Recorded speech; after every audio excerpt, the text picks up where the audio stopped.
The whole idea behind the notion of differentiability is, given some function f, I'm not going to say right now how many variables it is, it doesn't really matter, and a linear approximation, LF, is it a good approximation? So informally, I'll give a real definition in a little bit. See that f is differentiable if there is a good linearization. So in other words, if you can find a linear function f that approximates f well near a point, this whole discussion is what's happening at a particular point. So if you can approximate f well by a linear function near a point, then f is differentiable at that point. That's what that means. But because there may be some functions where there is no suitable linear function that's going to do a good job of approximating it. So for example, single variable calculus, absolute value of x. So this function, not differentiable at x equals 0. Anytime there's a sharp corner in the graph, that's where differentiability is not going to happen. At this point, there is no linear function you could choose that's going to do a good job approximating this function, a good enough job covering both x on the left side of 0 or the right side of 0. So now a function y equals minus x is fine over here. Function y equals x is fine over here, but each one of them has only one side covered. That's the problem here. Now, if we look at what's going on in the single variable case, we can define what it means to be a good approximation in the multivariable case. So we know what the derivative is,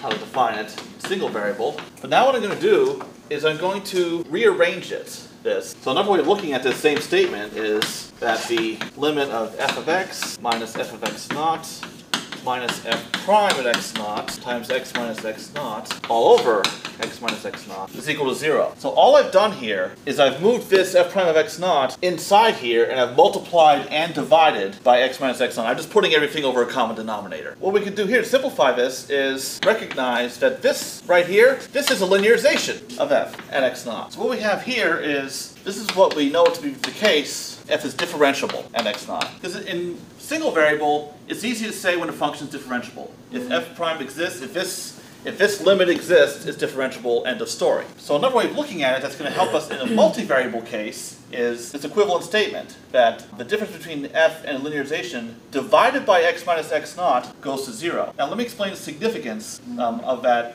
statement. Because if we just look at this without the denominator, well, what is this going to converge to as x goes to x naught? It's going to go to 0, but let me change this a little bit. Instead of having f prime of x naught, I'll just put in some other any old constant c. What's going to happen in that case? It's still going to go to 0 no matter what you put in here. So all you need is for f to be continuous for this to work out. Now, on the other hand, here we're dividing by x minus x naught, and that is also going to 0 as x goes to x naught. What that means is this part, which is going to go to 0 no matter what slope we put in here, goes to 0 rapidly as x goes to x naught. In other words, so that's what we mean by a good approximation. That error here is going to 0 more rapidly than x minus x naught. We can actually say what that error is. F of x minus f of x naught minus f prime of x naught. This is equal to what using Taylor series? X minus x naught squared. We can fill in x naught here, but then we'd have more terms. Or we can say fill in some unknown point. See that's between x naught and x.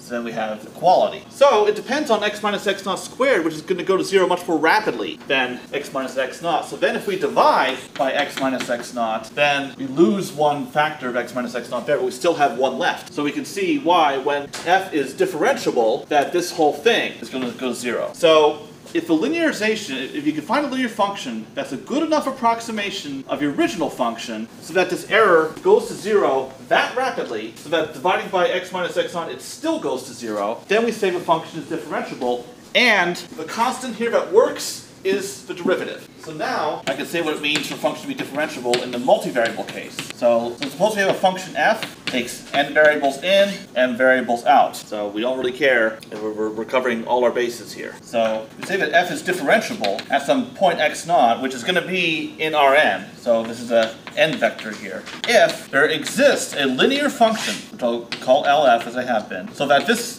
holds. The limit as x approaches x naught of the length of this vector, f of x minus the linear function, the linearization, divided by the length of this vector, x minus x naught, is equal to 0. So this is what we have for the single variable case. F minus linearization over x minus x naught goes to 0. Here's what we have in the multivariable case. Again, same thing. F minus linearization over x minus x naught, but now we're taking magnitudes of vectors. That ratio has to go to 0. And if there is a linear function that does this, we can actually say what it is. Then it must be equal to f at x naught plus the Jacobian matrix at x naught times the vector x minus x naught. So if a function is differentiable at all, then we see that these first partial derivatives have to exist. And they're what are used to make this linear approximation. And so that's the same linear approximation that we were using in the examples from last time. So there's a few important things that we should know about differentiable functions. First of all, partial derivatives of a function exist and are continuous.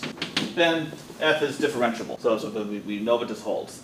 If there's a situation where they fail to be continuous, then you might have a problem. If f is differentiable, f is continuous. We see the opposite, the converse of this is not true. F can be continuous but fail to be differentiable. Absolute value of x is the best known example. So if it's differentiable, not only is it continuous, you can say that it doesn't have any sharp corners in its graph, for instance. So it's a stronger form of continuity. And then the third thing is, if f is differentiable at a point, then its first partial derivatives exist. Now, that seems like a rather strange statement, but it's kind of redundant. It sounds like a chicken and egg thing. But the reason for making a statement is the converse of it is not necessarily true. You can have a function whose partial derivatives exist at a point, but the function could still fail to be differentiable in this sense. Now, that's not true in a single variable case.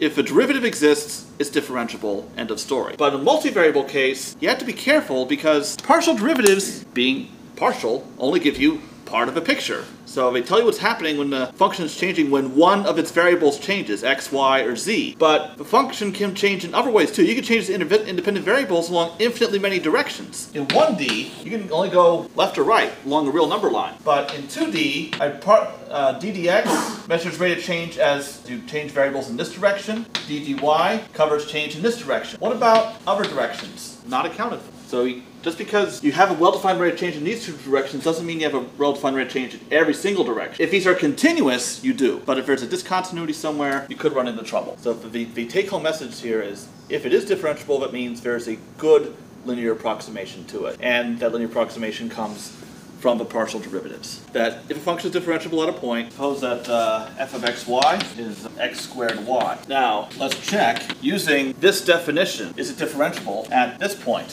1, 1?